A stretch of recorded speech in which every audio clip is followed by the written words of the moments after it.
What's going on, everyone? Welcome back to the show. All right.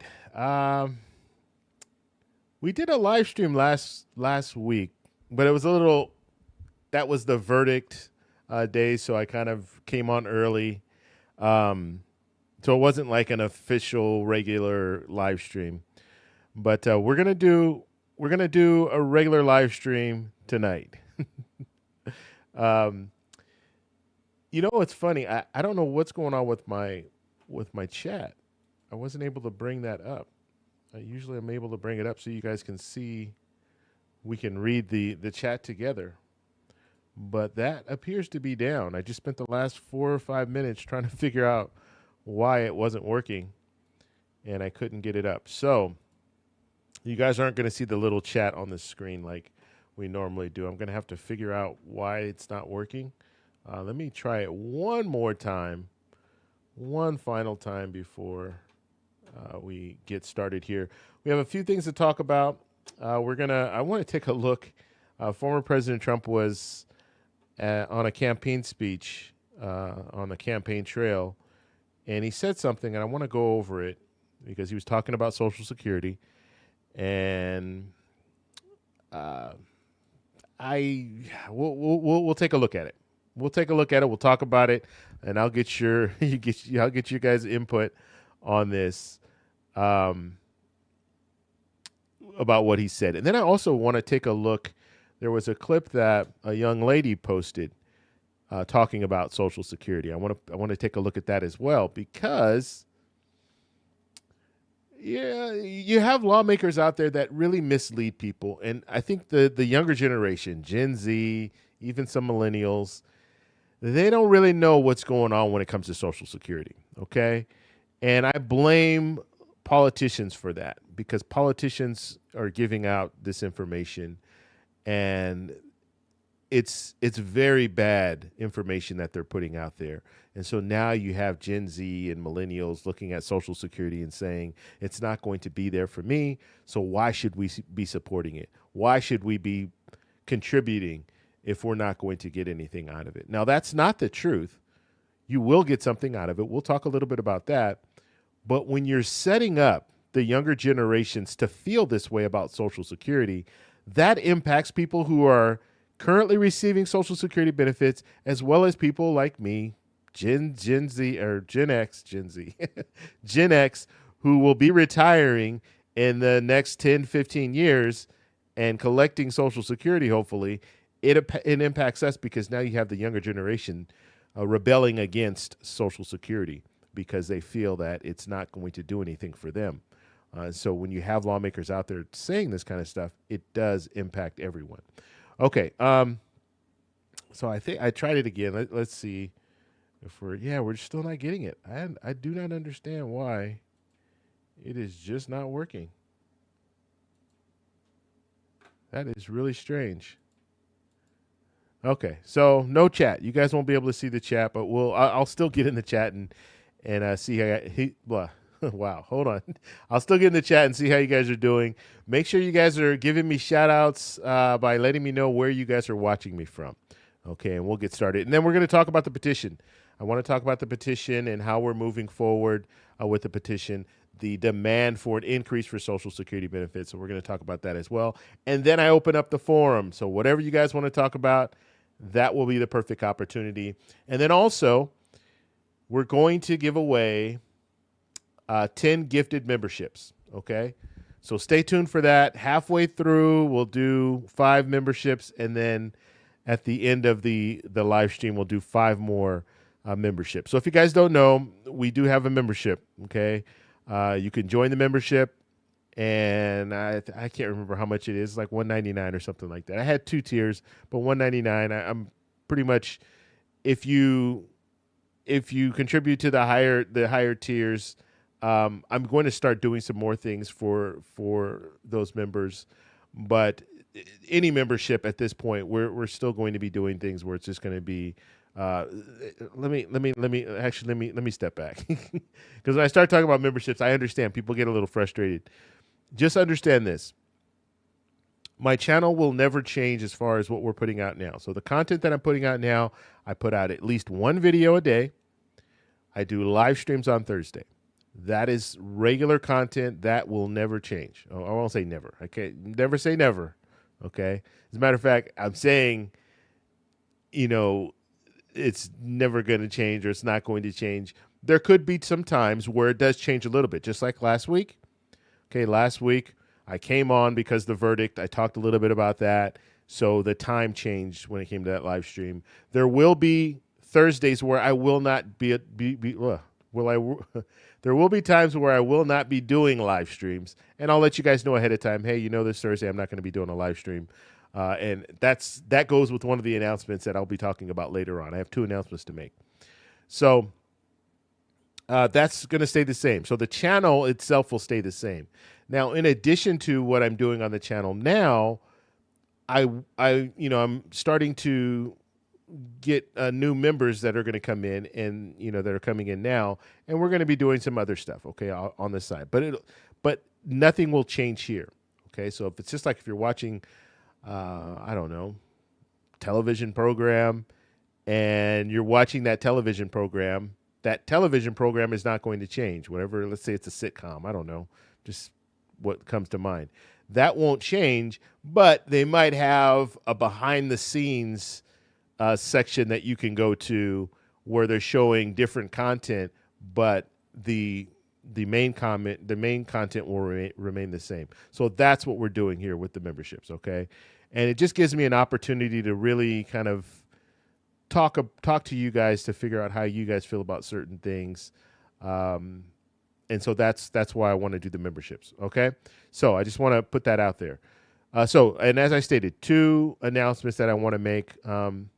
Actually, I'll make the announcements right now. I don't know. My voice I'm getting tongue-tied a lot. I don't know.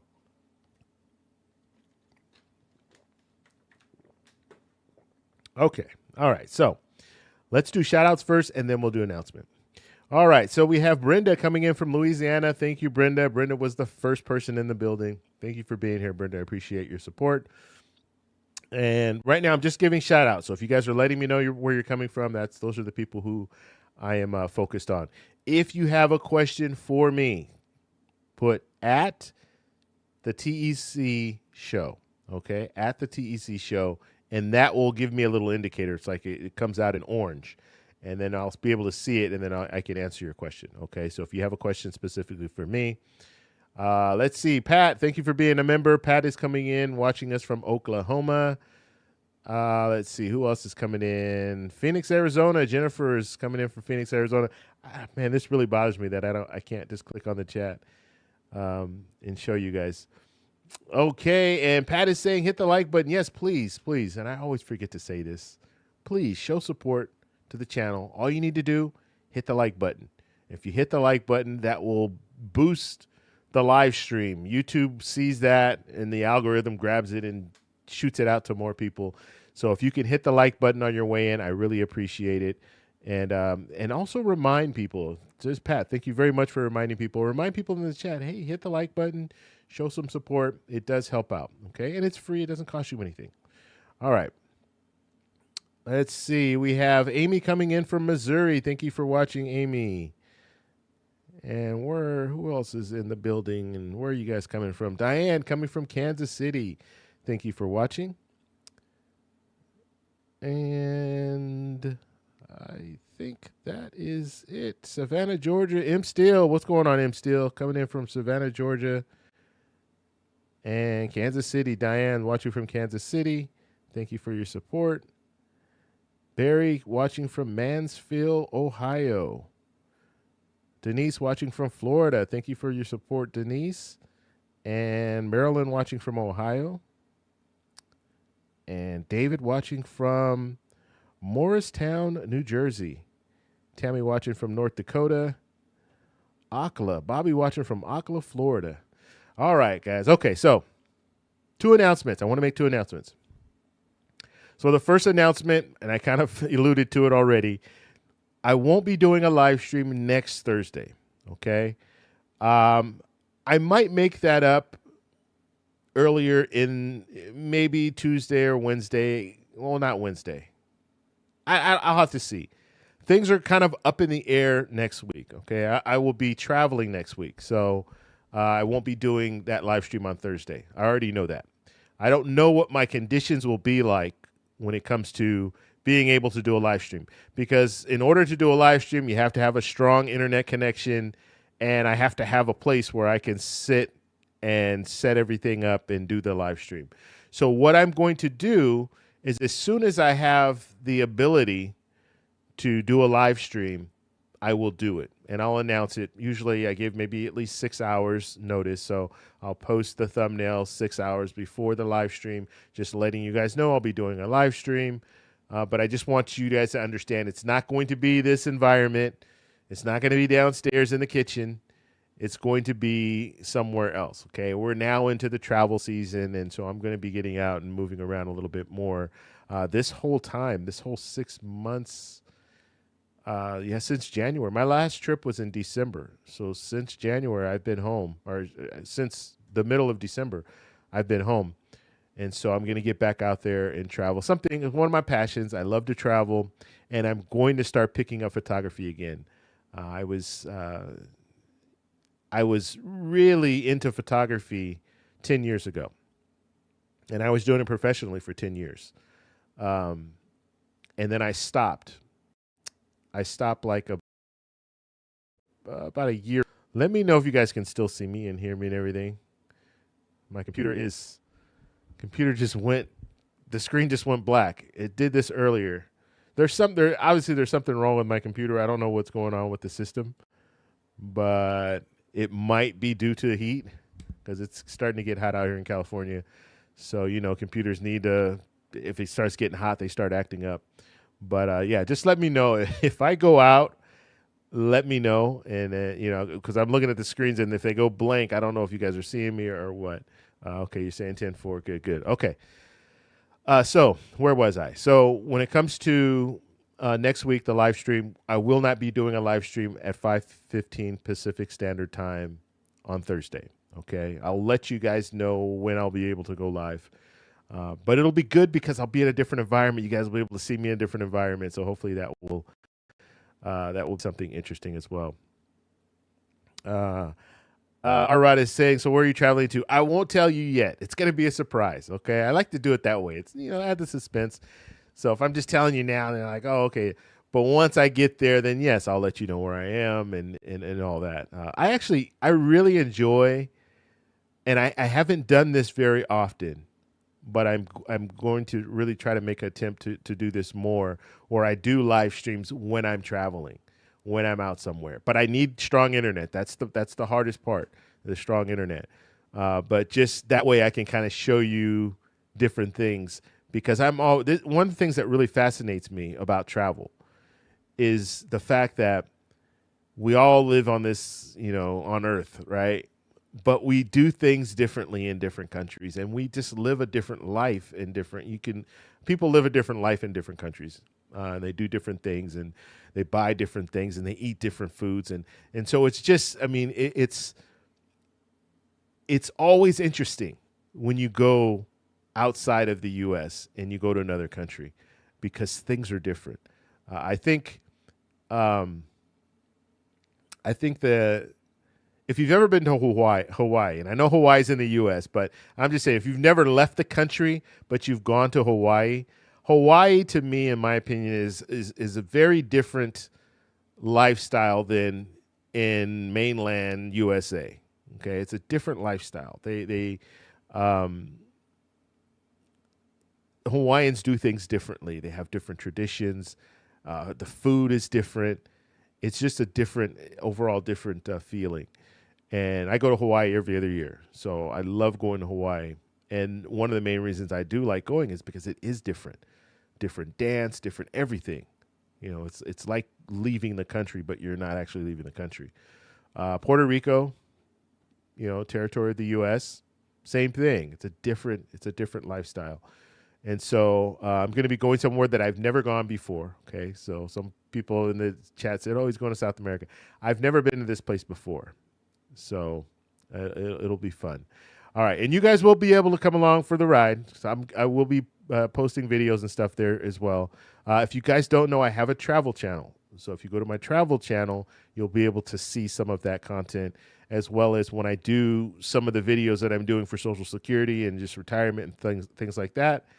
I'll be doing them on this channel, but I'll be somewhere else, okay? And I always like to add a little bit of what's going on in the environment that I'm in when I do those videos. So that's the first thing, the first announcement. And then as a part of that announcement, just so you guys understand, because you might get a little confused, I'm going to be posting, and what I do is I front load videos. So I'm going to record a bunch of videos from now until the time that I leave, and then I will have those videos, and those videos will be playing for portions of the trip when I'm out, when I'm traveling.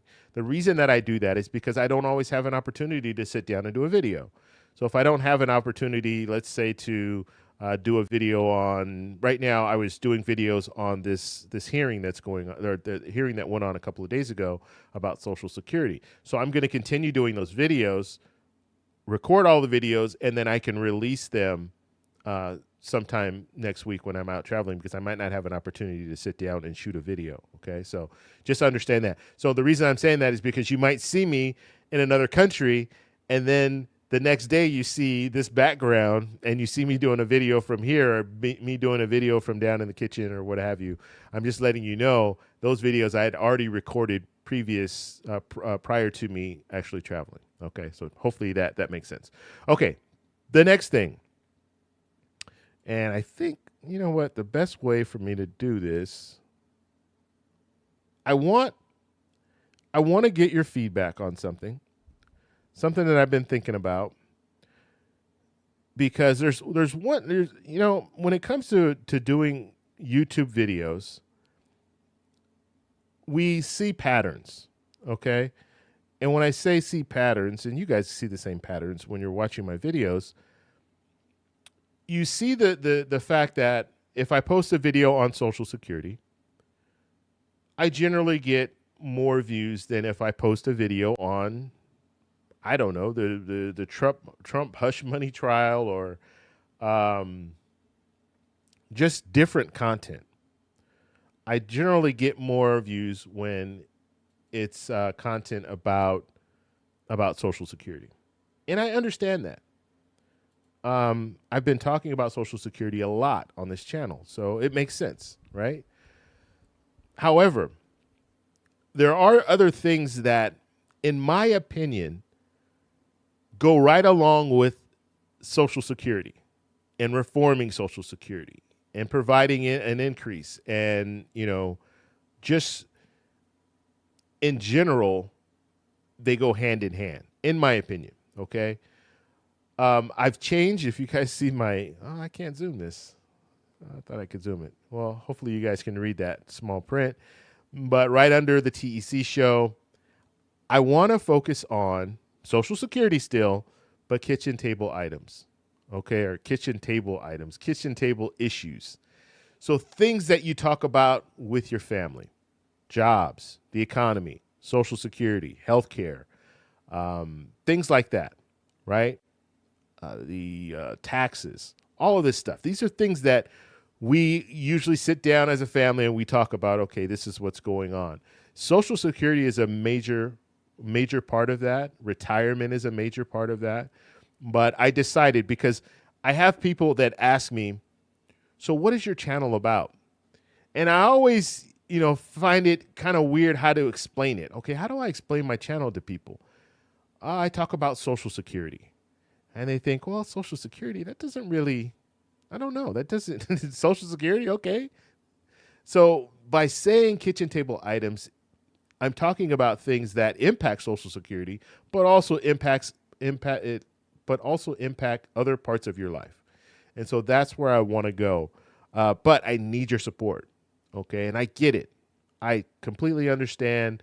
A lot of you guys are here because of the content, of the Social Security content, me updating you on what lawmakers are talking about when it comes to Social Security and the Social Security 2100 Act and weapon GPO. And I understand all of that. But I'm just asking you guys if you could support some of the other content. I might talk, and I'm not talking about content that's completely uh, different than Social Security, but I do want you to understand, like if I talk about jobs, or if I talk about the economy, or if I talk about taxes, or if I talk about, you know, what else? I can't even think, healthcare. A lot of these things tie into Social Security. Okay, we talk about jobs. Jobs directly impact Social Security. Why? Because people who are working, if we have a strong workforce, that means we have more money coming from that payroll contribution going in. And usually when I talk about these issues, if I'm talking about jobs, if I'm talking about taxes, if I'm talking about healthcare, if I'm talking about the economy as a whole, I usually tie Social Security into that because it does matter. All of these things matter when it comes to Social Security. Even immigration, believe it or not. Immigration matters when it comes to Social Security. And we'll talk about that in a minute when I show you guys this clip from former President Trump talking on the campaign trail. So that's what I wanted to talk about. Just understand if I'm doing different content, it's not because I'm abandoning Social Security, but usually I'm tying it into Social Security as well. Okay, so I'm just asking you to support those videos as well because it does help get, because, and I guess I'm telling you guys a lot, but when it comes to the YouTube algorithm, if I post a video about, let's say, jobs, and YouTube sees that people aren't watching it, then they just bury that video. Okay, they won't promote the video out. When if they promote the video out, then you have more people coming in and watching and supporting the channel as a whole. So that's what I'm kind of saying. So I just want you to understand, if you see a title and it says job numbers are in, and you're thinking, well, I'm coming here to watch Social Security videos, understand jobs, and like I said, usually I will tie it into Social Security, but jobs do impact Social Security. Our economy as a whole impacts Social Security. We just heard the chief actuary from Social Security Administration say that due to our economy improving, we're now looking at the trust fund or Social Security being extended, as far as the trust fund being extended another year. So now, instead of 2034 or 2033, when the trust fund will be depleted, now it looks like 2035. Okay, and that can increase over time in the future if our economy continues to do well and does even better. The better our economy does, that means that you're going to have that extension going out. Now, that is not the fix when it comes to Social Security, but short term, it's good because a strong economy, a strong workforce will benefit the people who are currently receiving Social Security benefits. Okay, so those are the two major things that I wanted to talk about. So one, no live stream next week. Two, please, if you can, support the content that I put out, and the new kind of title, I guess not title, but headline or whatever. You guys get what I'm saying. Kitchen table issues. That's what we're going to talk about on the channel. That's easy for me to explain and people to understand. Okay, kitchen table issues. I get it. I understand that. Yeah, these are things that people talk about every day. People struggle. The thing about it is, I already do it on this channel. Every month, we're talking about the CPI, so inflation. We're talking about the cost of groceries. We're talking about gas prices. We're talking about the job market. I do talk about that from time to time. We talked about immigration before because that does tie into Social Security. So we've talked about a lot of these different issues already. And so we're just going to continue to do it. But I wanted to be able to focus if someone were to ask me what's the channel about, it's about kitchen table issues. That's what the channel is about. Okay, so hopefully that makes sense. All right, what are you guys saying here? Let's see. And then, also, and this is just kind of realistically the way I start thinking about this is the fact that I have my other set downstairs, which I'm still in the process of preparing it for a live stream. It's not completely set up for a live stream yet. This area here is already set up for a live stream. So all I need to do is sit down, turn on the computer, and start talking to you guys. Whereas downstairs, I have to kind of fine tune it and get all my little my little buttons. I don't even use these buttons anymore, or I haven't used them at all, but I'm gonna start using them. So make sure you guys let me know. I want to hear the horn. Bye, Felicia. All right, so I have all these sound effects that I'm not using, but so anyway, I want to set those all up downstairs as well. But I will make the show a little more livelier by doing that. So, okay, let's see what you guys are talking about in the chat, and then we're gonna get into these videos. A couple of videos that I want to show you. Drop us a link for what? What did I talk about? I can't remember. I don't know what the link is. So let me know what the link is, Bobby. Let's see. David, could you give us a newbies the benefit of your educational back? I don't understand. Newbies? The benefit of your educational background. I don't know what that means. My educational background, I went to college, majored in political science, worked in the probation department for 21 years, and I'm now retired. So I don't know if that's what you wanted, but that's my my brief bio. Let's see. And Daryl is saying everyday family table talks. Yes. So that's what we're gonna do. Family, kitchen table issues. And Daryl is saying, I'm with you, brother. Thank you for your support. I appreciate that, Daryl. Let's see. Pat is saying, my family sadly doesn't talk about that. My family doesn't talk about that anymore or talk that way anymore. Our everyday values don't matter to most. And when I'm talking about kitchen table issues, I'm just talking about issues that we all struggle with, right? The average person, think of it that way. What are the average people struggling with? Finances. Money's probably number one, right? We're struggling with money as a result of inflation, as a result of the price of food items at the grocery store, as a result of the price of food when you go to a restaurant, or these are things that the average person is struggling with. Okay. Wealthy people, they're struggling with different things, but the average person, the vast majority of the U.S. population, we struggle with a lot of the same things. Gas prices, the fact that you have to commute to work every day and you have to pay all this money for gas and things like that. Taxes, we all struggle with taxes, where the average person, is paying more, a higher percentage of their income in taxes than wealthy people, things like that. Even when it comes to politicians, we all have, the average person looks at politicians and thinks they're not doing anything to help them. The average person, right? They're doing things to help the wealthy. And so just things like that. Those are the issues that I want to talk about. He's saying the other channel. So my other channel is hold on. I was going to say the TEC show. Yeah, that's this channel. This is my other channel. It is Travel Explore Click. So at Travel Explore Click. And it's a travel channel. And that channel, I post a lot when I'm traveling, but I haven't been posting a lot because I haven't been traveling. So the channel is based on, and how it initiated. It actually initiated on this channel.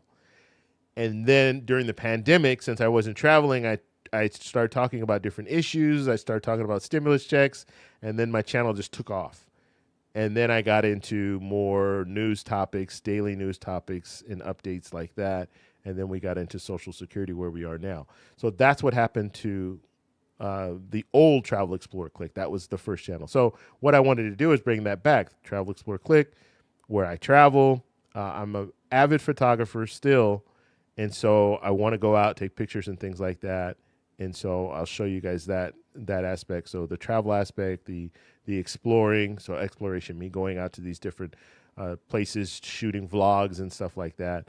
And then the photography aspect. Okay, what cameras I use, what the some of the pictures look like. So maybe do some street photography where I'm out taking pictures and I show you guys the actual footage. Now, one other thing is that I talk about that I would talk about on that channel is I talk about how to travel on a budget. That's key. Okay. I am not a millionaire. I'm retired now, so I am technically on a fixed income. I mean, I have a business, so I'm still bringing in income from the business. But when it comes to traveling, it can be very, very expensive. But if you do it the right way, anyone can travel. Okay.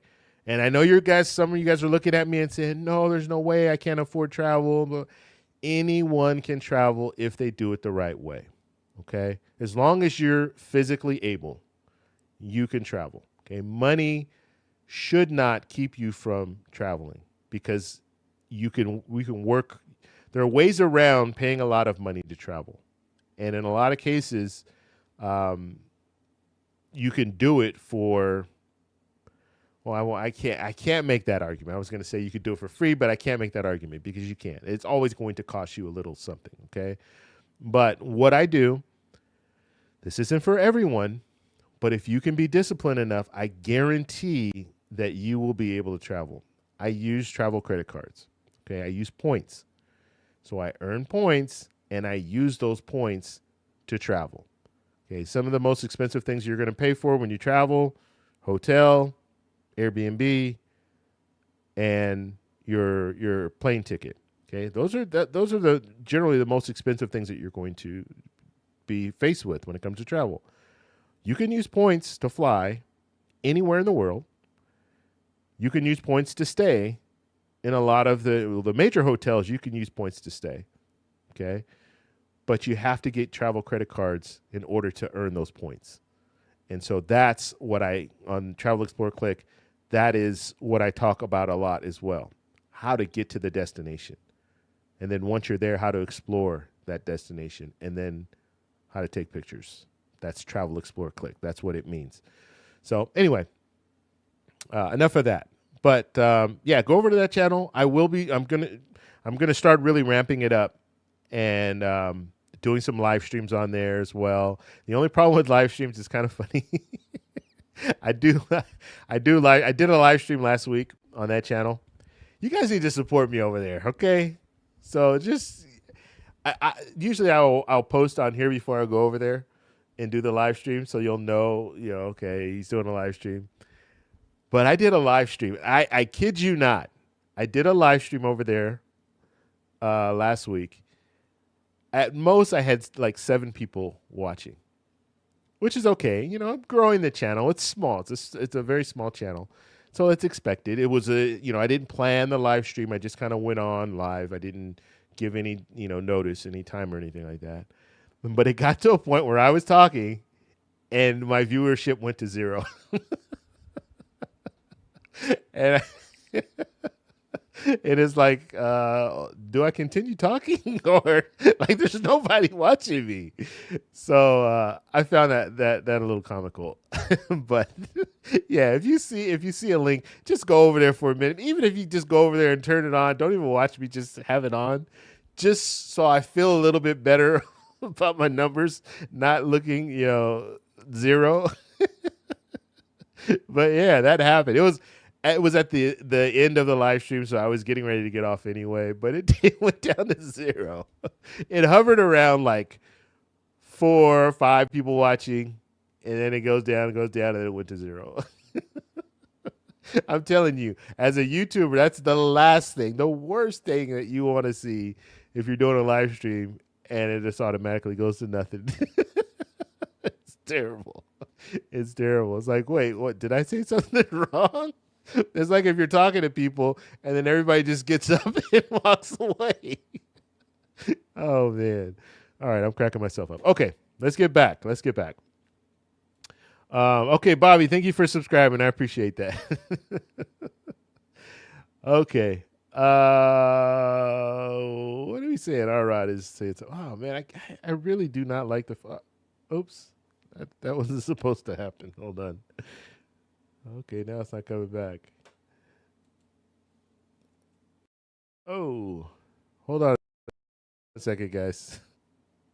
Hold on. Let's see. Get off the screen.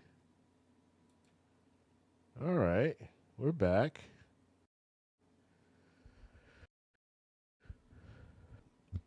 All right.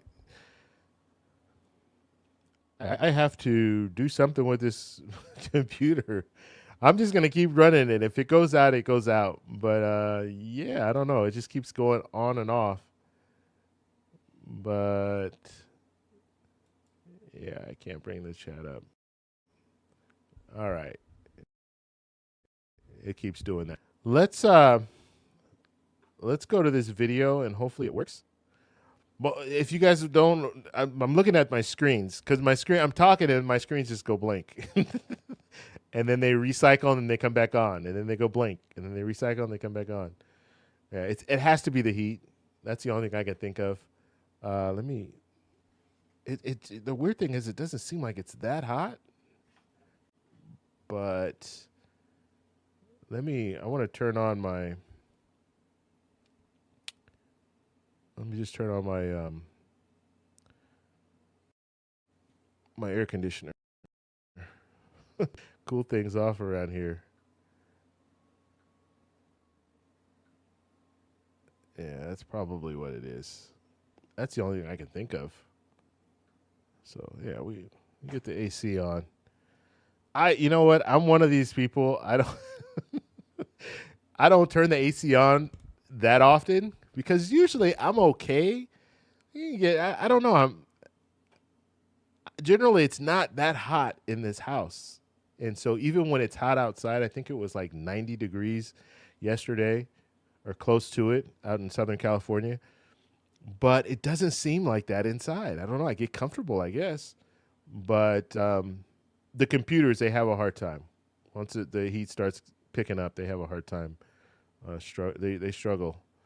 And so that's what's going on right now. Okay, so let's go ahead. Let's do the petition first. We'll talk a little bit about that. We'll bring that up here. And then we're going to talk about then we'll talk about what was said, okay?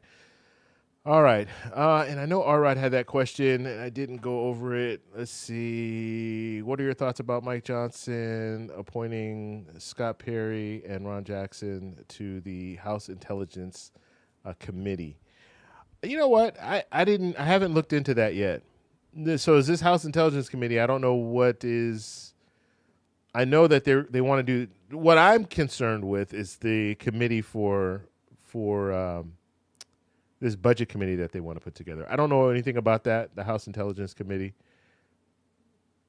I'll have to look into that. Arrod always has these this breaking news stuff that I haven't looked into yet. I'll have to look into it. And I'll get back to you about that. Let's see. All right, let's go ahead. So, what do we have here? We are looking at the petition to demand an increase for Social Security benefits. Now, this petition is doing really well. However, it's slowing down. We need to get it back up there, okay? And so please, if you can, support by signing the petition. Let me put that up. Okay, so there's the little barcode. All you need to do is grab your phone. Hold your phone up over that barcode. If I have where is it? There it is. So if I hold my phone up over this little barcode that's on the screen there, and turn on the camera, you can just click on that link and it'll take you right over there and you can sign the petition. So please support us by doing that. Support by signing the petition. We had 51 people sign today. Now, if you remember a couple of weeks ago, we were getting 100, 200 people signing per day. So it's slowed down. And it's anticipated because a lot of the people, I've been talking about this for a while, so a lot of the people who watch me, they've already signed the petition. But what we need to promote it out to other people. Okay, so if we can do that, if you can get on your Facebook and promote it on Facebook and promote it on whatever platform, social media platforms you use, please do that so we can get more people to sign the petition. And then with that, what we'll do is we'll get out there, start sending the letters. I'll put the templates out. So if you guys want to send letters, you can. And I will be sending letters to the president, former president, and my senators, as well as the representative in my district. And I think I'm going to be sending it out to even more people, some more people outside of my district, more representatives outside of my district, just to see where it goes. Carol, thank you for subscribing to my other channel. I appreciate that. Okay, so that is what I want to say about the petition. So please support us by signing the petition, and hopefully this will have an impact. It can't hurt. Okay, and I've had some people say it's not going to work. It's not going to work. It can't hurt. And that's, when I say it can't hurt, what I mean is if we have 10,000 signatures and I write a letter and I send it to President Biden and former President Trump and send it to these other lawmakers, it's not going to hurt the chances. If anything, it's going to help the chances because they'll at least see that, okay, they did a little bit. They did some legwork here. They got out. They got people interested in the whole program. So, or the whole reform of Social Security and providing an increase. All right, so that is that. And let's see. Arad is saying, do you ever expect for the petition to have those kind of numbers? What are your expectations at the time of starting it? Okay. So, you know what? I didn't have like real numbers in my mind thinking, okay, we're going to get 10,000 subscribers or signatures, or we're going to get 20,000 signatures. I didn't really think along those lines. And I still, at this point, I don't, I'm still not thinking that. Now, looking at the fact that we're slowing down at 3,000, I would hope that we could get to at least 10,000, but who knows? Like I've never used change.org before. I've never put out any like petition or anything. So I didn't have any real numbers, like expectation when it comes to numbers. But I think right now it's successful with 3,000, but I'm just knowing that more signatures will obviously help the cause. Carol saying that I shared your petition with my family and friends. I hope they sign it. I hope they sign it too. Thank you for doing that. Wow, this screen just continues to go on and off. All right. What a live stream, man. Sometimes you struggle, man, and this is one of those days where it's just like, okay, it's still working, but I don't know. I don't know what's going on. Okay. All right, let's. I want to play these clips before we have a major catastrophe here. Okay, no, we don't want to do that. So I like going on Twitter and just typing in Social Security, and you'll be amazed at some of the stuff that you get. It's very, very interesting. So if you do have a Twitter account, go on Twitter and just type in Social Security in the search, and you'll get a variety of different things. I just did a video on Bernie Sanders, so I'm not going to, hold on. I won't show you that clip. You can watch that video tomorrow. I'll be posting that one tomorrow. Okay, he was at this Sanders Institute, the gathering, and he was actually talking about a $24 increase for Social Security benefits, so his proposal. We've seen this one before. Pasquarel, Representative Pasquarel, he always posts this. He reposts this all the time. Actually, maybe this wasn't well, he's posted this before, but that was May 22nd he posted that. But it's the same little commercial. It's kind of like his go-to commercial here. This was during the hearing, so I'm not going to play that one, but I do want to get to this young lady here. We'll play hers first. Okay. Now let me set the stage before I play this. Actually, let's see. Because we all are contributing to Social Security. Every time we get a paycheck, they're taking Social Security and Medicare out of our paychecks. Why?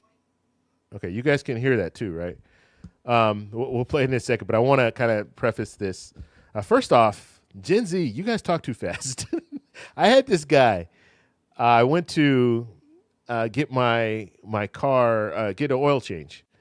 And I always go, and I don't know if you guys have like a Valvoline oil change place near you. but it's the best thing.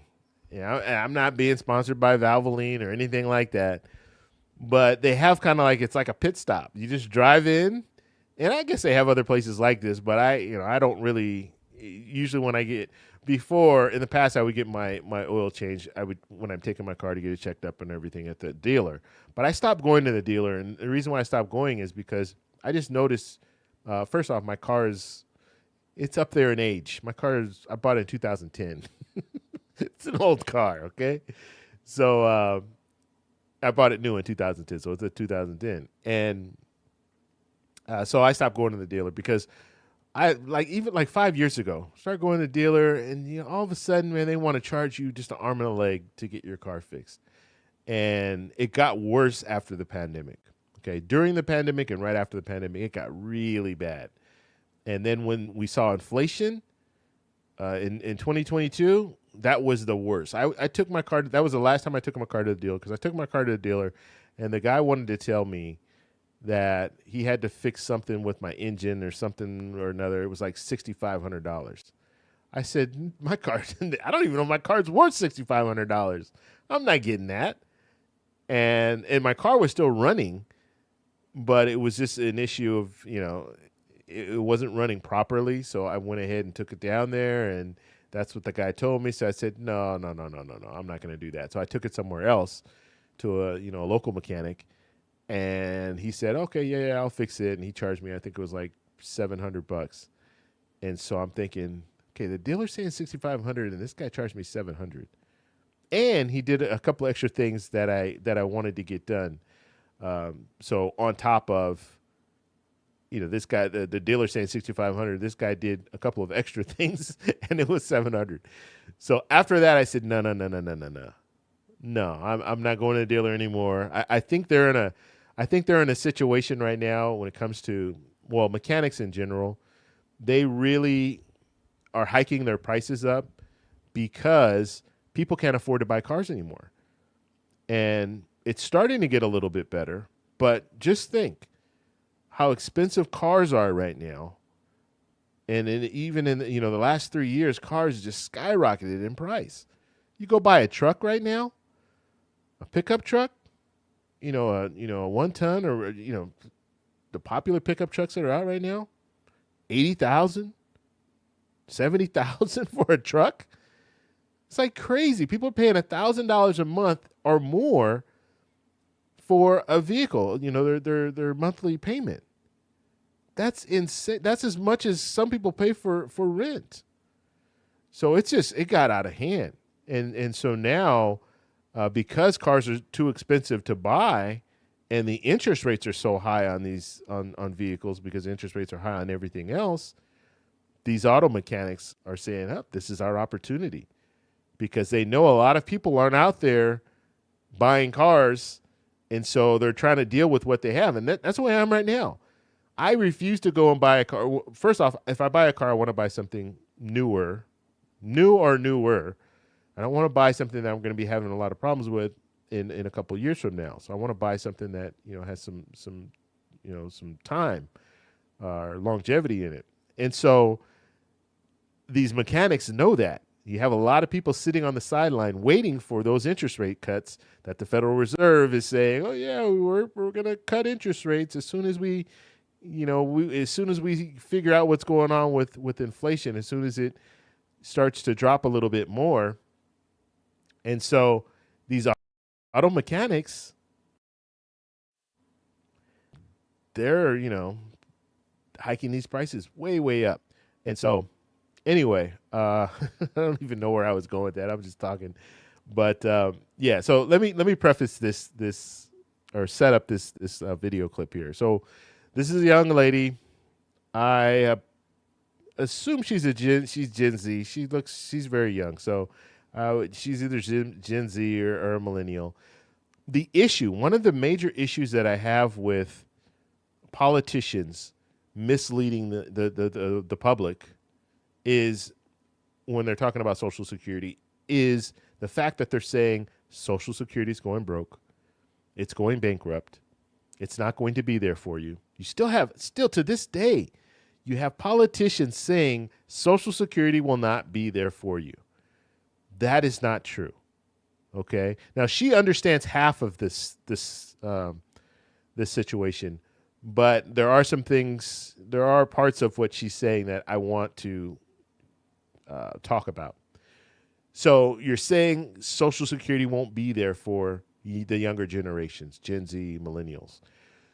The danger in that is if you are saying that something won't be there, then why are those people who are in that younger generation, why are they going to feel the need to pay into a payroll contribution?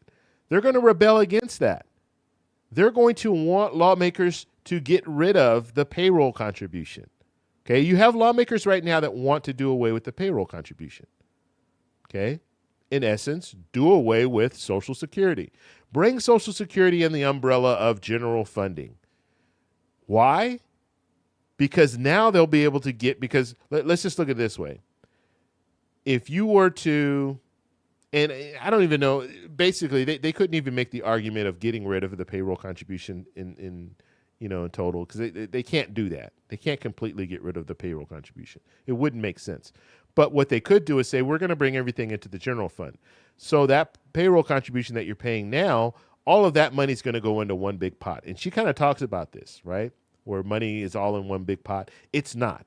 Okay. Right now, the system is good for Social Security in the sense that the money from the payroll contribution goes to Social Security. It goes to the Social Security Trust Fund, and then they pay out benefits. That's the way our current system works. That money is they shield that money off from the general fund, from the money that Congress has access to. Congress has access to the general fund. They don't have access to the payroll contribution, that money, and the trust fund. Okay, there's about $2.7 trillion in the trust fund right now, and then you have money coming in through the payroll contribution. So the way that it works, you work right now, or people who are working right now, they're paying 6.2% into the payroll contribution, FICA. Their employer is matching that 6.2%. So that's a total of 12.4%. That goes, and if you want to think of it this way, I always just say it goes to the Social Security Administration, and then they issue out benefits, and then they take the remainder because there's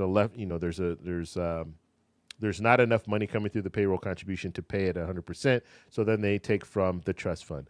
If you want to look at it that way, that's, for me, in my brain, it works. I understand that better. But technically, if you want to be technical, how does it work? The money comes from FICA, so the payroll contribution, it goes to the trust fund, and then the trust fund pays out money to the beneficiaries, okay?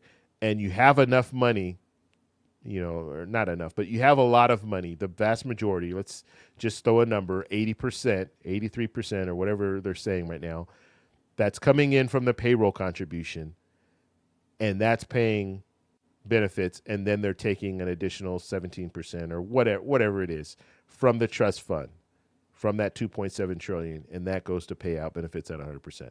So let's take a look. Let's listen to what she has to say about this whole thing, because this is my biggest fear is that you mislead the younger generation, and then they say, you know what, do away with Social Security. We don't need it. We can't have it. It's not working. And then people like me, people that are boomers and Gen Xers, we're going to be left with nothing when it comes to Social Security. So let's listen to what she has to say. Everything else, I'm watching the news and I'm trying to understand why Congress keeps saying that Social Security is running out and by 2035 we're not going to have enough for everybody. That's not making sense to me. That math not mathing. Because we all are contributing to Social Security. Every time we get a paycheck, they're taking Social Security and Medicare out of our paychecks. So how is it running out? And I don't understand why it's going into a pool, because you already know America don't give everybody their fair share. Honestly, the Social Security that I'm putting in should go into a trust for me. So when I'm 65, I get access to my trust, my money, whatever I put in, whatever work I did from the age of 18 to 65 and the amount of money that I contributed to Social Security, that should go directly to me. It shouldn't go into a pool, and then that money, if I put money into it and by the time I get to it, it's spent up, I don't get any of it. I think it has to do with the government misallocating funds as usual, taking all of our money, lumping it up into a big bucket and taking out whatever they want to take out. And then when it comes to actually giving the money back to the citizens and us having money for retirement, they're like, oh no, we don't have enough yet because y'all done bottomed out the goddamn cash bag, giving money to different countries, putting money up for football stadiums, putting money up for all this other stuff other than helping the American people. I don't understand why Social Security does not go into a specific account for each American person. The same way they know that how much money we owe to the IRS is the same way they know how much money we've contributed to Social Security. And everybody should get their share of whatever they've contributed to Social Security. It should not go into no pool. Like, that doesn't make sense. And it doesn't make sense that they're saying that we're going to run out of Social Security if they're taking money out of everybody's paychecks every single day. There's no day that they don't take Social Security out of somebody's paycheck. All right. So she said a whole lot there. And I want to talk a little bit about what she was saying. So one thing that she talked about, she was talking about the fund, going into a separate fund, right? And some people used to think that. They used to believe that, like, Social Security, you pay into Social Security and they have it set aside just for you, right? And people thought that before, right? That this is not, that's nothing new. That's not the way our system works, okay? And it can't work that way. And there are a few different reasons why. The first reason is it didn't start that way, so you can't change it midstream. Because now if you were to say, okay, you're working, your money's going to go into a separate trust just for you, then what happens to the people who are currently receiving benefits? Because the people who are currently receiving benefits, they need the funding. The agreement was that you work, you pay into a payroll contribution, and then when you want to collect, when you retire, then someone else will be working and paying into the contribution, and then you'll be receiving those benefits, okay? You have lawmakers out there saying, oh, it's a big Ponzi scheme and blah, blah, blah, whatever. They can say whatever they want to say. That's how the system has been paying out benefits for over, 80 years now, okay? That's the way the system works, because you're not paying into a separate fund where your money goes into that separate fund, okay? Now, the benefit, and understand, Social Security is supplemental. So you have a retirement plan set up, and then you can supplement it with Social Security, okay? It is to keep people out of poverty. That is the reason why they created Social Security to begin with, okay? So if you have a system set up where, the people who are paying into the payroll contribution, they retire, then they're able to collect in that benefit, that is what it's all about. That's Social Security. Now, what is scary about what she's saying is the fact that she's talking about, yes, we should have it in a separate fund. What does that sound like? That sounds like privatized Social Security, right? You have lawmakers talking about we should privatize Social Security. That's dangerous, because not only if we get into a situation where we privatize Social Security, she's of the younger generation, so she's going to say, you know what? Yeah, I'm for that. That money should be for me, not anyone else. Then she puts that money in a private fund. They invest it how they want to invest it. And then people who are currently receiving benefits are going to be left with nothing. Okay. Even though the promise was when you were working that you would be able to receive Social Security benefits when you retire. Now you can have lawmakers get their way by saying, okay, we're just going to have to do away with Social Security. It's not working. We're going to privatize it. The people who are currently receiving benefits will have to figure out a way that we can, give them something, but they're going to have to get a cut in their benefits, a reduced benefit, because we don't have the money, because we're taking that contribution, the payroll contribution, and we're putting it into private funds. That's the danger. That is the huge danger that I see when it comes to lawmakers misleading the younger generations. And we're seeing this. Politicians say this all the time. It's going bankrupt. There's going to be nothing left for you. And that's why these younger generation is feeling this way. It's very, very bad. What else did she talk about? She talked about what else did she talk about? I just lost my train of thought. Um, what else did she talk about? Oh, the other thing too, Social Security will be there as a supplement for the rest of your life. The danger is if we were to say, okay, we're going to put this in some type of a trust fund only for you, you're going to have people that some people are going to have more in their trust and some people are going to have less in their trust. And that money eventually will run out. And when it runs out, you might need it the most, okay? Because as you get older, you're going to have different expenses where you're going to need money for healthcare and, that kind of stuff, okay? And so, yes, you could be in that situation where your money runs out. The good thing about Social Security now is it's a guarantee for the rest of your life, okay? Now, the other thing that she didn't talk about, and I don't know if she's getting the information that she needs to get when it comes to Social Security, is just the fact that Social Security will be there for you. You're paying into the payroll contribution, and guess what? That money is going to the people who are currently receiving benefits now. And when you get to the age where you can retire, you will receive Social Security benefits. Because as long as we have people in the workforce paying into the payroll contribution, there will be money set aside for Social Security. Now, the only problem that we're looking at right now is the fact that we have a trust fund.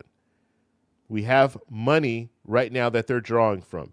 Because as I stated, the payroll contribution right now, the way it's set up, and it's set up only this way because we have less people working compared to people receiving benefits. For every 3 people working, on average, every 3 people working, you have 1 person receiving benefits. When they first started the program, it was 40 plus people working for every 1 person receiving Social Security benefits. And so now you see that ratio. That's the issue. Okay. And that's probably not going to change. And if it does change, it's going to go down from 3 to 2. Okay. That's the projections. So that's the problem. That's the huge problem in this whole scenario, is the fact that we have to address that. And if we don't address that by 2034, 2035, then we're looking at a situation where the trust fund will be out of money. But even if the trust fund is out of money, we still have people working, paying into the payroll contribution. So there'll still be money there for Social Security, but we're going to see about a 23% cut in benefits. That's where we are. Okay. So when this young lady reaches, hopefully it'll be still 67. They won't move that full retirement age up. When she reaches 67, she can collect her full benefits. However, she could see a decrease of about 23% because of the trust fund. That's what we're looking at now. So you'll get some, but you're not going to get as much as you can get right now. Now, what needs to happen is Congress needs to act. If Congress acts and they reform Social Security like they did back in 1983, it prolongs the program for another 75 years or so, give or take, 60 to 75 years. These are economists that come out, experts in their field, and they're telling us what the projections are. No one really knows the exact numbers. Okay, all they can do is say, look, this is what it looks like. These are the projections. We can't factor in how the economy is going to be doing from this time until 70 years from now, because we don't know, and obviously it's going to go up and down and all that. We know that. So they can't give you an exact date. All they can do is estimate. Okay, so I just think it's very dangerous when we hear, I think it's dangerous when I hear the younger generations talking about Social Security in such a way that it will not be there for them at all. And that's not true. Okay. Now, and I've said this before, the easiest way to go about this, well, I don't want to say the best way. I'll just say the easiest way to go about this as a politician is to be honest with the American people. Sit down, tell them, look, this is what needs to happen. We either need to raise the cap on people making 400,000 or more, 250,000 or more, or just raise the cap in general. So everyone making over 168,600, they all need to pay into the payroll contribution. Do one of those things to bring in more revenue. That needs to happen. Or I should say, or raise the payroll contribution across the board. Okay. Raising the payroll contribution across the board, which means that people like this young lady would have to pay a little bit more, maybe 1% or 2% more in the FICA contribution, with the guarantee that she'll be able to receive Social Security at 100% benefits when she retires. If you were to sit down with the American people and tell them this is what we need to do in order to protect Social Security and prolong the program and maybe even provide an increase to the program, I think most people would say yes. Why? Because you have a lot of people that they've been investing in, contributing to Social Security for years. Now, in her case, probably not, but let's say someone who's 40. Let's say someone who is even 30. 30, they've probably been contributing maybe 9 to 10 years. 40, you've been contributing maybe 20 years. 50, you've been contributing. You could have been contributing 30 years. And so situations like that, if you were to sit down with the American people and just explain to them, hey, this is what we need to do. You're going to have to contribute a little bit more to guarantee that you're going to receive your 100% of your benefits, or even a little bit more when you retire. So, okay, I want to play the next clip, and then we'll jump into the chat and we'll talk a little bit. And that's what I was talking about. I knew I went on to something, and then I lost my train of thought. But when I was talking about going to this Valvoline place to get my car, get an oil change, I drive in, and the way that it works at Valvoline is you just drive your car up on that little, I don't know, it's like a bridge or whatever. Then underneath they're doing your oil and all that stuff. Anyway, this is a younger gentleman that was helping me, and they help you, right? You don't get out of the car. You just drive in, and it's just like a car wash, I guess, where they're just talking to you and asking you questions and what you need and all that stuff. This guy was talking so fast that I could not understand what he was saying. I had to keep asking him to repeat himself. But I don't know, man. Like Gen Z, are these people just talking? Like, I don't know where they get this this dialect or whatever, but just rapid talking. And it was just crazy to me. I wanted to tell him something, but I'm like, I'm not gonna get into that. I'm old. I guess. I don't know. But it just seems like I don't remember talking like that when I was younger. Like, just you could not understand him. And I know it wasn't just me. I'm sure he probably gets that all the time, where he's just just talking really, really fast. There's no way I can understand what he's saying. It's like crazy. And some of the stuff, I just had to get to the point where he was talking, because basically they talk to you kind of the whole time that they're doing the oil change, and they're checking the lights and all this stuff. So he has some other people doing that, and he's just talking to you, and they're relaying all this stuff back to him. And then he's asking you, if you want to get windshield wiper fluid or fix this light or whatever. But he was just talking so fast, it got to the point where I was just trying to anticipate what he's going to say, because it's like, man, I just can't understand you at all. Okay, let me get to this next clip here. Okay, so, and I'll lead with this. This is former President. Security at risk. Oy. With me, your Social Security is 100%. All right.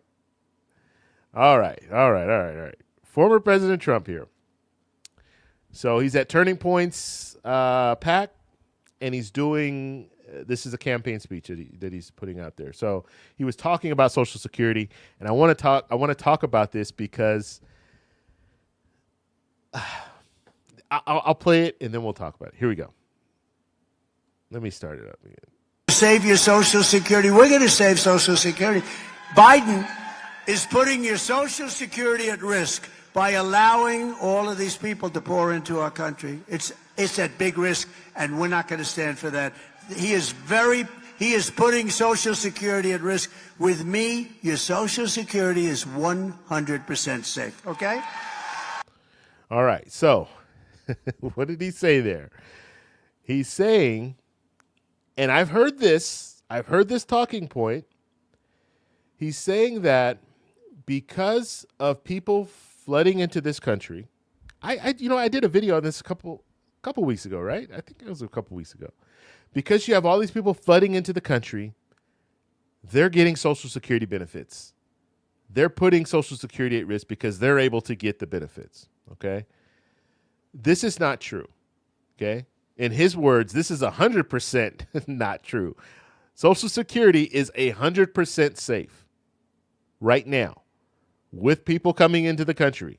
Social Security is 100% safe, and I'll explain to you the reason why, okay? Social Security, you have to earn points in order to qualify for Social Security benefits. Not everyone, even if you're a U.S. citizen and even if you have a work history, qualifies for Social Security benefits. If you haven't worked 10 years, you don't qualify for Social Security benefits. Okay, if you haven't reached the points, what is it, 40 credits or whatever it is, you do not qualify for Social Security benefits. Okay? The problem is that you have former President Trump making this claim that people who are coming to this country, flooding to this country, are able to receive Social Security benefits. That is not true. And he should not be saying that. Because, yes, then you get people that believe that their Social Security is going out to people who didn't work for Social Security benefits. Right? That's very, very dangerous. And he should not be saying that. Okay? So I don't like when I hear things like this because it is just not true. And I guarantee you, if he gets reelected, the first thing that he's going to say on day one of his inauguration speech, or well, it won't be day one, January 20th, he's going to say, I saved Social Security. I protected it for you guys. And he didn't do anything because Social Security is already protected from people who don't qualify for it. Okay. It's already protected from people who are coming to this country. And so it's just, I mean, it really, I don't like when I hear politicians just flat out not tell you the truth, but he is flat out not telling you the truth. Now, I've heard some people say, well, no, that's not true. I saw or I heard, and this news outlet said that people who come to this country are able to qualify for Social Security benefits. No, they're not. They might be able to qualify for SSI, but guess what? SSI is not Social Security, and it doesn't come from the same money. It doesn't come from the same bank.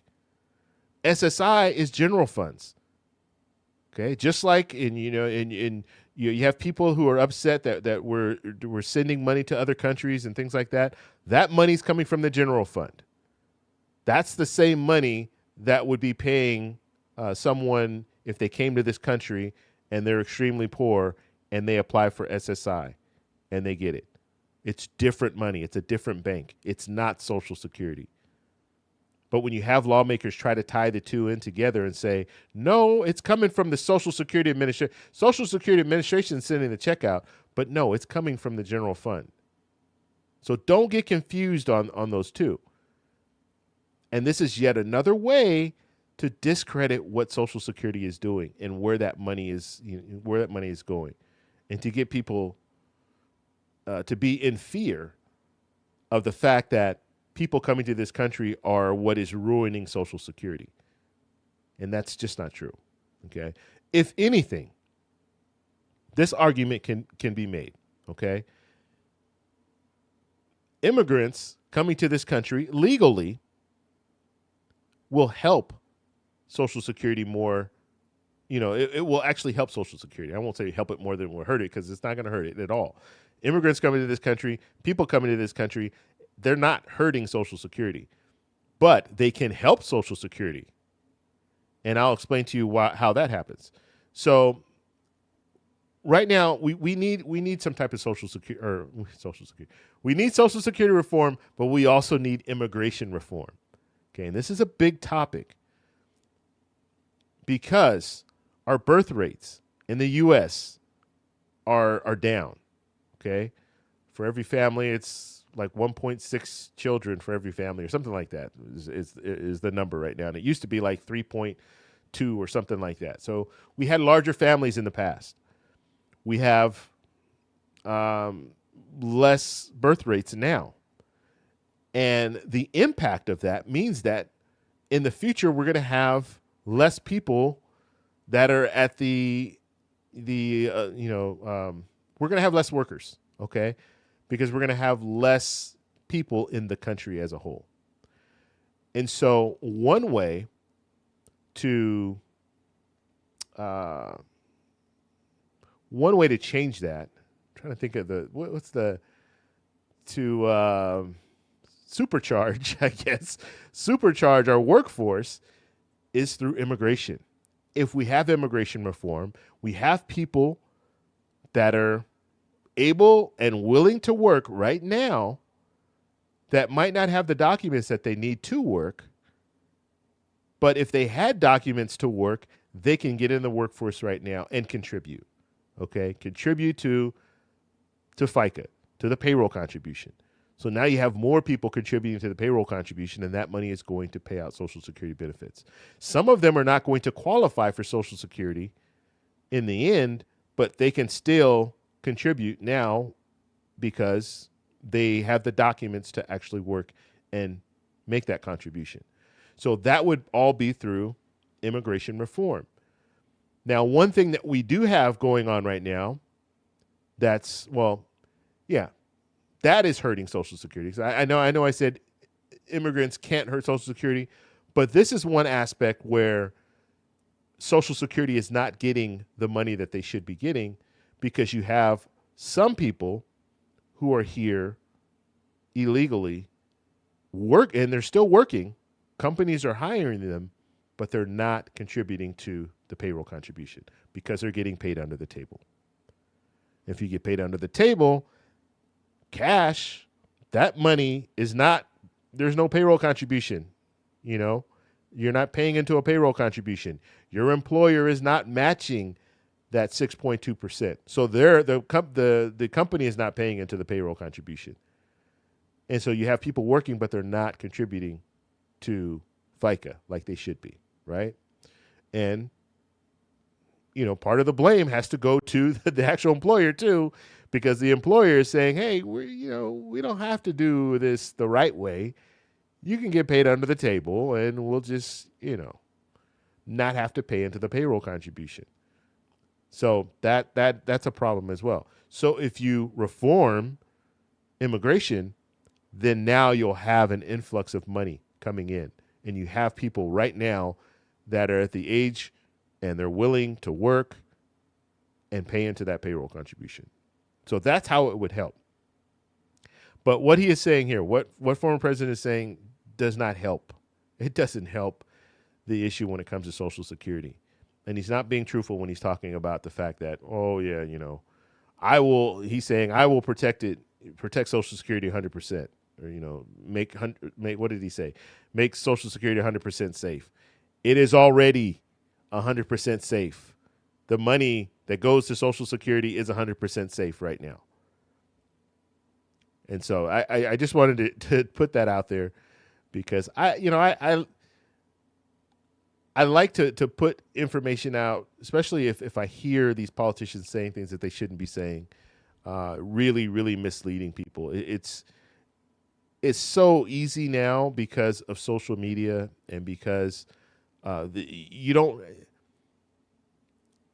politicians can say whatever they want at this point, and they're going to get support, and it's bad.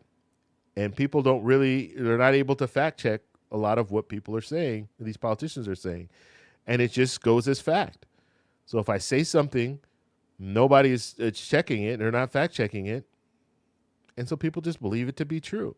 And we see this right now when it comes to Social Security. I can't tell you how many times I've seen people talking about the fact that this money is going to Social Security, or it's coming from Social Security. And I wanted to look at who posted this. Okay, and I want to just go back. This is the tweet. He is putting Social Security at risk. With me, your Social Security is. Okay, all right. Okay, so just looking at this person here. Oh, come on now. All right, now I lost it. Ay, social media. Let's see, we'll get back to it. I just wanted to show you the person who posted it. Ooh, I want to show you that one too. That one's really good. I want to do a video on that, but we'll come back to that one in a second. Let's see here. And all I say when it comes to this stuff, just know what you're getting, know what you're voting for, know who you're voting for, and you as long as you know what you're voting for, and if you're okay with that, I can't make it larger. Okay, I'll just read it to you guys. So this is AJ Huber. AJ Huber posted this. President Trump just announced, we are going to save Social Security. Biden is putting your Social Security at risk by allowing all these people to pour into our country. We're not going to stand for that. With me, your Social Security is 100% safe. So he just pretty much repeated what former President Trump said. But that's not true. Your Social Security right now is 100% safe. I guarantee you that. If you don't believe me, then you find the money that's coming from Social Security, okay, coming from the trust fund or coming from the payroll contribution that we're currently contributing to. You find that money that's going to people who are coming to this country. Find that money. You won't be able to find it because it's not true. That money is safe. Okay. You want to talk about the general fund? That's a whole different thing. You want to talk about SSI? That's a whole different thing. But when it comes to Social Security is just like I was talking about when the young lady was talking about Social Security. That money, that bank is walled off from everything else. Thank God it's walled off from everything else, because if it wasn't, you can guarantee that these Congress people would have their hands in it. They would be all over it. All right, I want to show you this clip.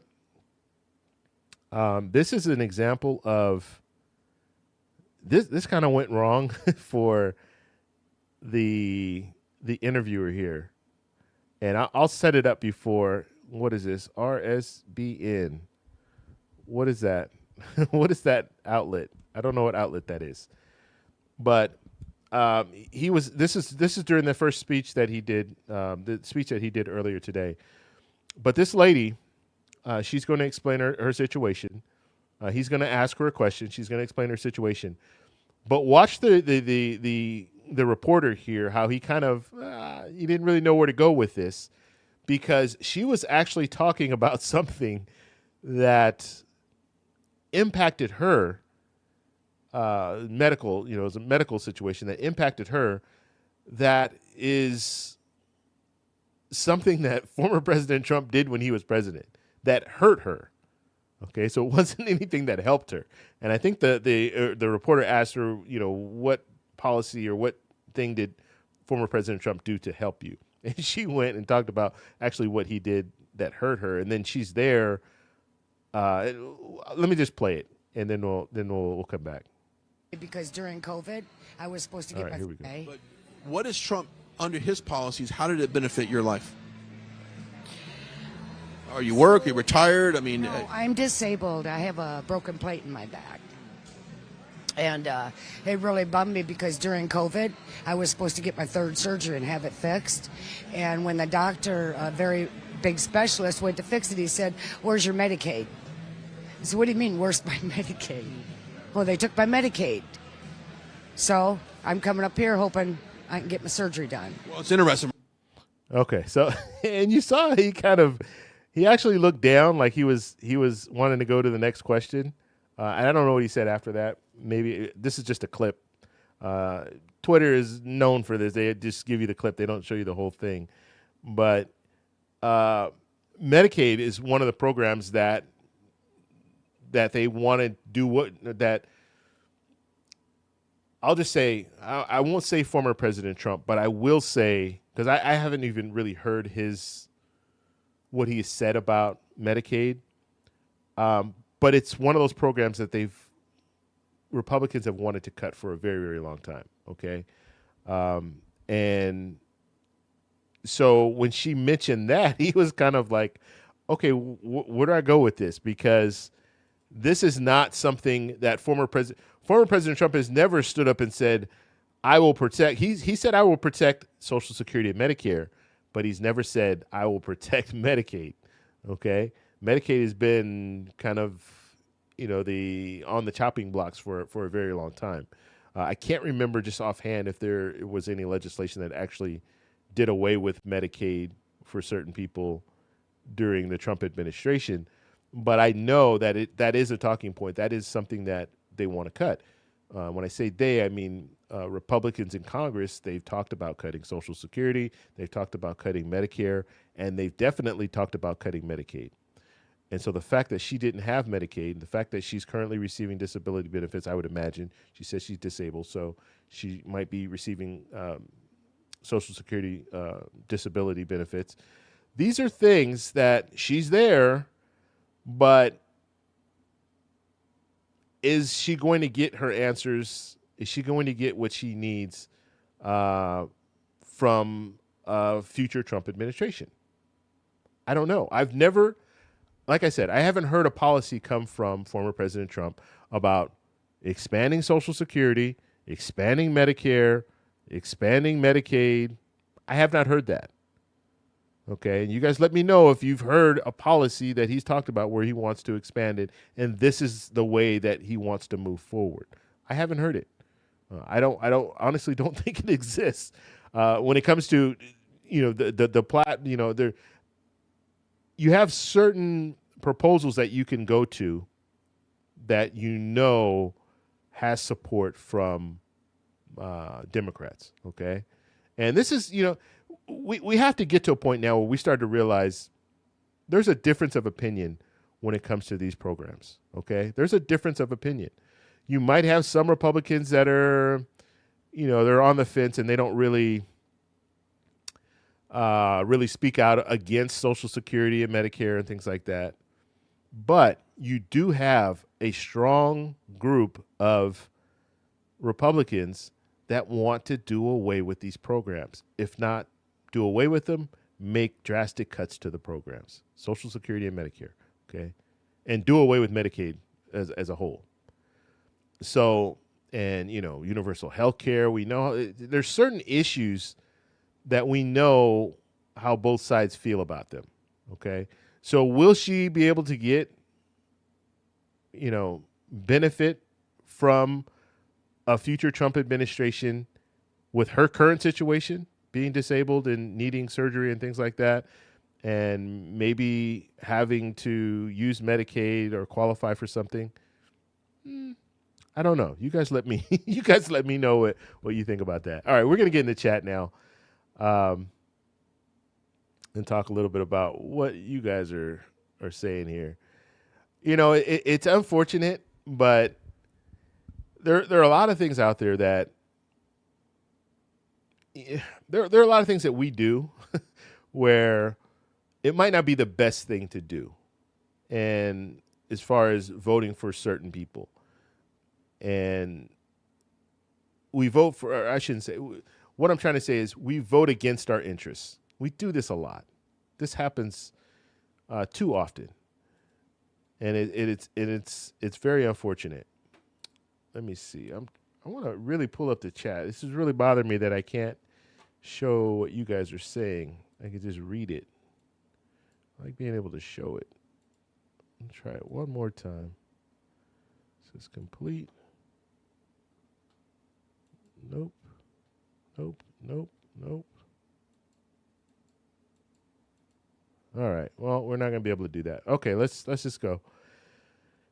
What are you guys saying? All right, I'm going to start from the bottom and then work my way back up because let's see. So do you think the 2100 Social Security Act is going to pass forever beneficiaries this year? So Chris is asking about Social Security 2100. Do I think it will pass this year? I think because we have a split government, it'll be very difficult for it to pass. But what I really want is I just want to vote. I'm with Representative Larson. I just want him to bring it to the floor and vote. So if that means bring it to the floor in the Senate, vote on it, vote it down, that's okay. We know who supports it and who doesn't support it. If that means bringing it to the House, voting on it, then we'll at least know who supports it and who doesn't support it. And I think if you force a vote, you're going to force that dialogue to happen when it comes to reforming Social Security. And that dialogue is good because now if I say, okay, we're going to call this to the floor, and the people who want to vote against an increase for Social Security benefits, who want to vote against eliminating weapon GPO, who want to vote against the tax cuts for 23 million people who are currently receiving Social Security benefits, those politicians are going to have to answer for that. And the only real way that they can answer for that is having an alternative. And if they don't have an alternative, then they might be forced to say, you know what, we're going to have to go along with this because we don't have anything to show to say, okay, we don't want to vote for the Social Security 2100 Act, but we have this instead. And then show us what that is, because we don't have it now. Republicans, they haven't put forward a plan for Social Security reform. They have not. Okay, and I'm talking about Social Security reform. I'm not talking about, I know the Social Security Fairness Act, bipartisan bill, but guess what? That's not Social Security reform. That doesn't bring in more revenue in order to prolong the program for another 75 years. It doesn't do that. The only plan that we've heard when it comes to Social Security reform from Republicans is raise the full retirement age to 69 or whatever they're saying. That is not a reform for Social Security because that alone is not going to reform the program. Okay, so I think forcing a vote would actually push these politicians into a very uncomfortable situation where they need to come up with some type of an alternative to Social Security 2100 Act. And I can guarantee you their alternative is not going to be good for the American people. And that would probably put them in a real bad situation where they're going to have to say, you know what? We don't have anything that the people are going to want to hear about. And so maybe we should just be quiet and go ahead and vote for this because we don't have a good alternative. Okay, and R-Rod is saying that MAGA Mike will never allow the vote. That's true. In the House, he probably would not allow for a vote. They can do, exchange petition, but they would still need some Republicans to support it in the House, but they can get the votes that they need. I think 218 votes is what they would need to bypass the speaker. So they have an opportunity to bypass the speaker. It very rarely ever happens. But it's an exchange. I think it's an exchange petition. I think that's what they call it, exchange petition or something petition. They have the opportunity to do that, but like I said, it's not very common. But all you need to do is pass it in the Senate. If you pass something in the Senate and it's a reform to Social Security benefits, reform to Social Security, an increase for Social Security benefits. I think Sheldon Whitehouse has a proposal that's very similar to the 2100 Act. Pass that in the Senate, or at least get a vote on it in the Senate. Now you're putting pressure on these politicians to come up. They're going to have to come up with something. That's what I think they need to do moving forward.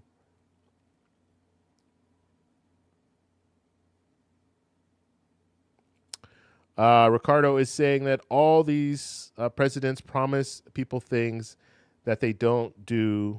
They're only broken promises. Yeah, you know what? And that's true. That is fair. Okay. President Biden said, that he didn't promise a $200 raise for Social Security, but he said he supported one. So that could lead people to believe, okay, well, if he supports it, then that's something that he's going to push to get done. I fault Biden for that because Biden is not pushing. He is not currently pushing for an increase for Social Security benefits. And when I say he's not pushing for it, he's not out there saying this is what needs to happen. With the student loans, he was out there saying this is what we need to get this passed. We need to get, he wasn't able to get it passed in Congress, so he had to go on executive order, and then they went ahead and they overturned that. But he's still out there working on trying to,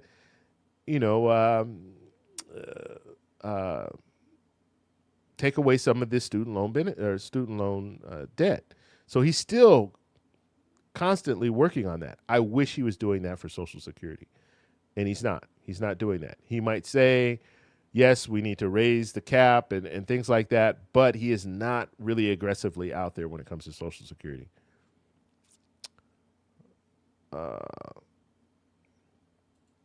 And our right is saying they have announced that they will do nothing that may be construed as helping the Democrats and President Biden. Yeah, the Senate did. You had, well, how much? I think there were 10 senators in this. Or I was going to say 10 senators in the Senate. Oh yeah, there are 10 senators currently that are saying that 10 Republican senators that are saying that they will not cooperate with the Democrats unless it's like for security reasons. So when it comes to Social Security, and I did a video last week talking about that. So they're not going to help. That's 10, but you only need nine other Republicans to come on board to get legislation passed, and so you don't need those 10 senators. They probably don't do anything anyway to help. Like I would imagine they're not doing anything, especially looking at the list of senators. They weren't very open to helping prior to this. I think this is all just a big stunt so they can write a letter and say, look at us, we're not going to help, when they weren't helping to begin with.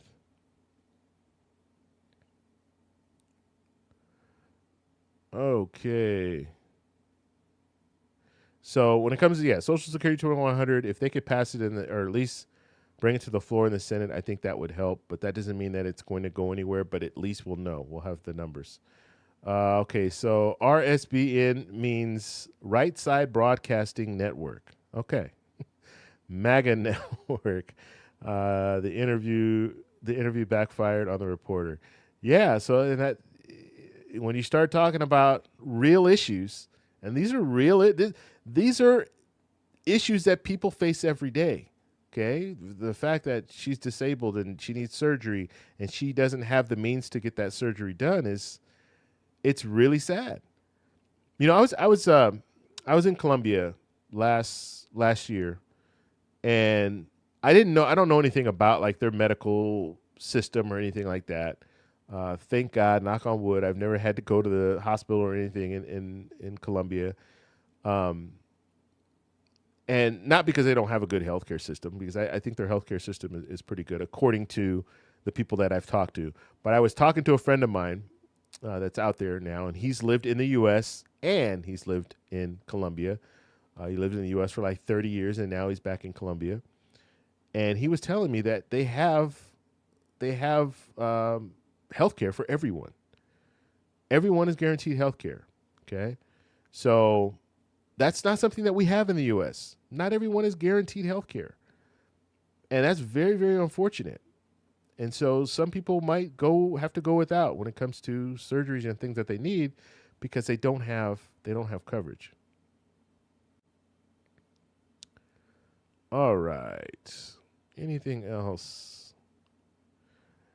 Gary said that I'm starting to freeze up. Yeah, I've been having issues. This whole live stream has just been issue after issue. So I'm just going to work with it. I'll figure out what's going on. Even just my not even being able to bring up the chat is something that's really bothering me, because I like to show you guys what I'm looking at, but it just doesn't work. It's just what it just said, you know what? Not today. We're not going to do anything today for you. So I'm just stuck. I don't know. But yeah, if you see it freezing up, I apologize. It's telling me right now that the stream is, it's okay. It's giving me a warning, so it's still fine. Let's see.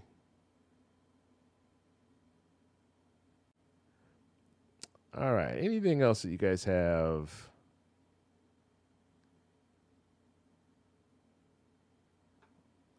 All right. Let's see. They cut all the elderly off Medicaid. So Barbara's saying that they cut all of the, I don't know much about Medicaid. I really don't. But But she's saying that they cut all the elderly off Medicaid. Chris is saying, so you think, okay, we read that one already. And Tim is watching from Ohio. R. Rod is saying stimulus would definitely help, but that's a dead issue. We need stimulus bad. DD saying that. Yeah, that's stimulus checks are they're long and gone. We won't see that. R. Rod saying maybe you've been hacked. Maybe you've been hacked and sabotaged. Yeah, maybe. Ricardo saying they need 60 votes. Yes, the Senate will need 60 votes in order to move legislation. Ricardo saying all these immigrants are getting SSI or general assistance. So, and they could qualify for that. They would meet well, I shouldn't say they would because I don't know everyone's circumstances, but they could meet that qualification. But that would be something, if you wanted to change that, that would be something that Congress would have to change. Okay? They would have to change those rules. So that's not something that a president can do. That's not something, that's something that has to go through the laws need to be changed. So, and we know when it comes to SSI, assistance programs, they're very strict. They're very strict guidelines. So if you start working and if you were able to legitimately work and bring in money, then you're not going to be qualified for very long because they're really strict on the requirements when it comes to that. So the main push here should be reforming immigration reform. You're reforming the immigration system, and you have people that are here, they're awaiting their hearings, allow them to work legally while they're here, pay into the payroll contribution. That would help Social Security. And they wouldn't be receiving SSI benefits because they would be working and they wouldn't meet the criteria to receive those benefits. Okay, and we already know, what is it, $947 or something like that is the max that you can receive in SSI benefits. That is not enough to live on. I mean, it's not enough money. I have people that are in the chat all the time, that are in the comments of my videos all the time saying, look, I can't live on this. So it's not money to live on. It's not enough.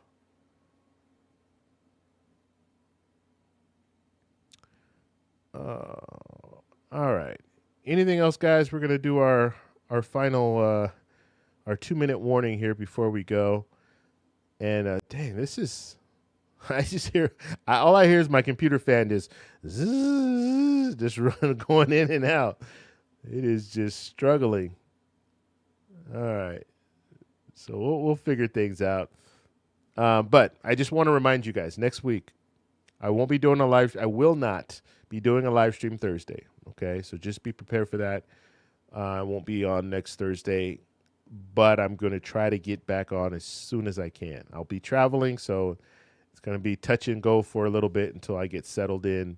Then once I get settled in, then we'll continue with the regular scheduled programming.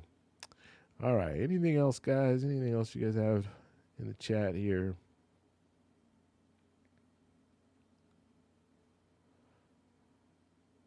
All right.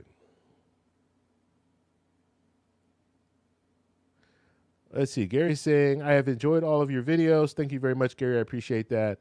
I try to find people who are serious about the issues going on here in the U.S. God bless.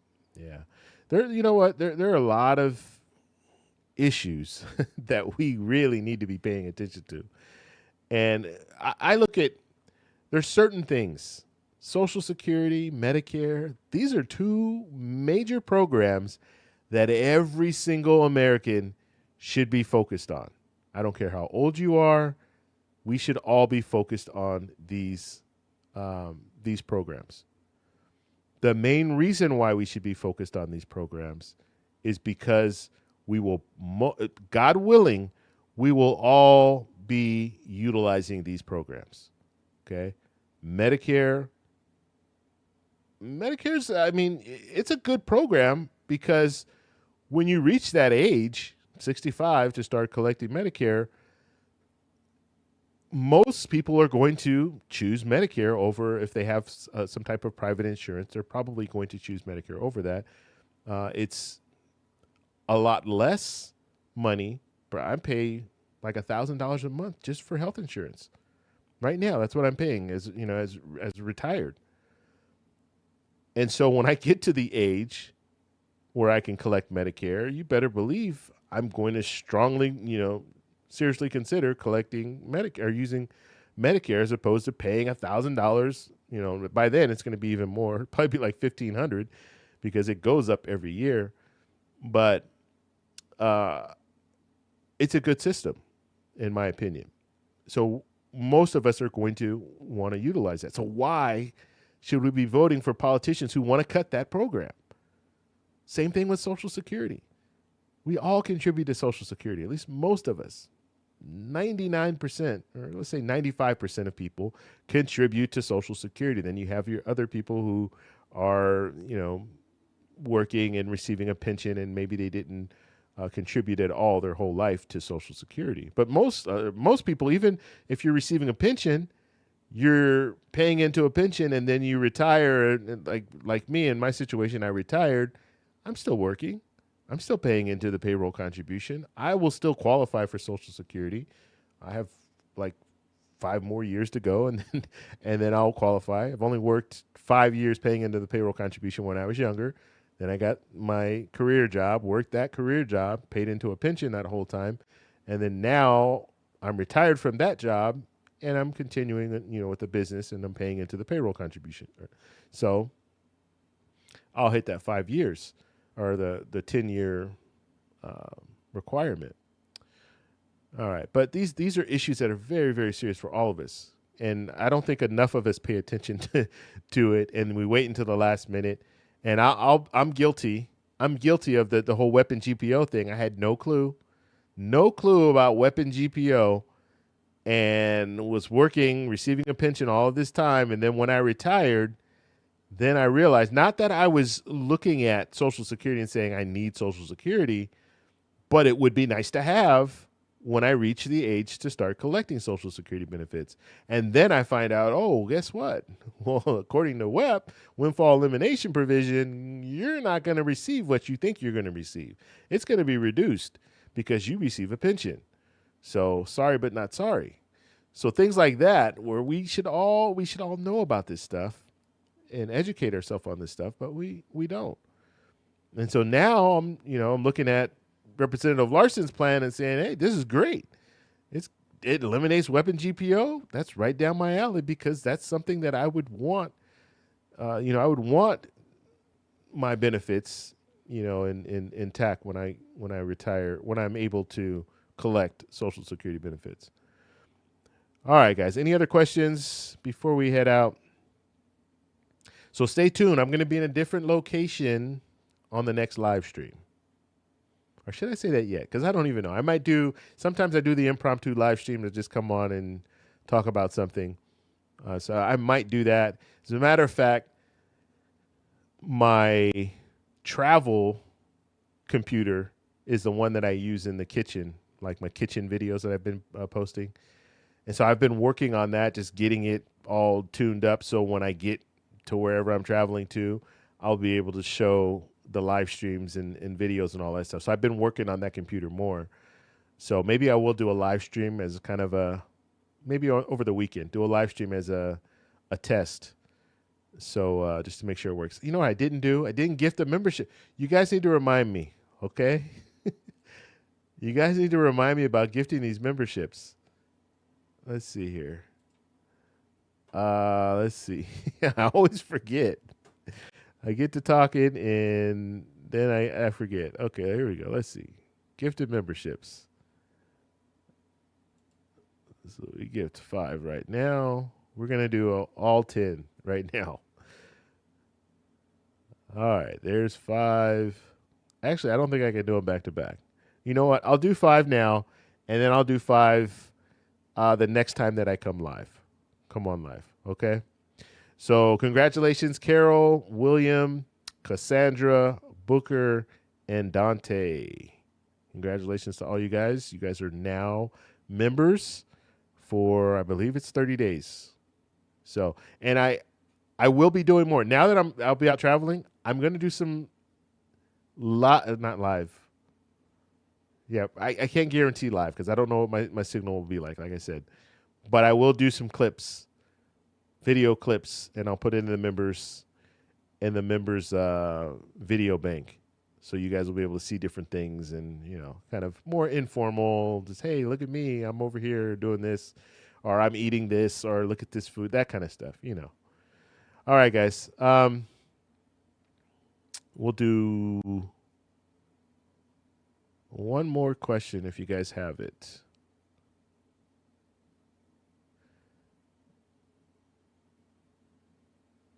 All right. Anything.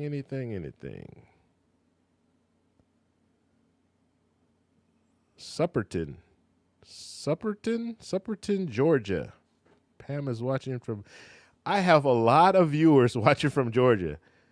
I think Georgia is probably the number one place where you guys watch me from. It's crazy. Like, usually when you guys come in and you tell me where you're from, there are a lot of people from Georgia. I get at least 5 or 6 people that are saying they're from Georgia.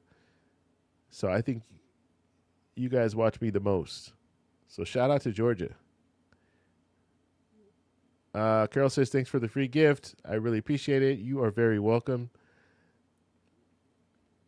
And let's see. I think any other questions, comments, concerns, anything? All right, guys, we're going to take off. So thank you for being here, and thank you for struggling through this stream with me. I mean, I don't know. The computer's up now. It seems like it's fine. But, yeah, it almost didn't make it. It almost didn't make it, but it did. Okay, so we'll be on To Be Determined, not next week, but the week after. So no Thursday live stream, but the week after that, we'll see if we can get on and do something. Do a live from wherever I am, okay? All right, guys, I'll talk to you in the next one. Bye.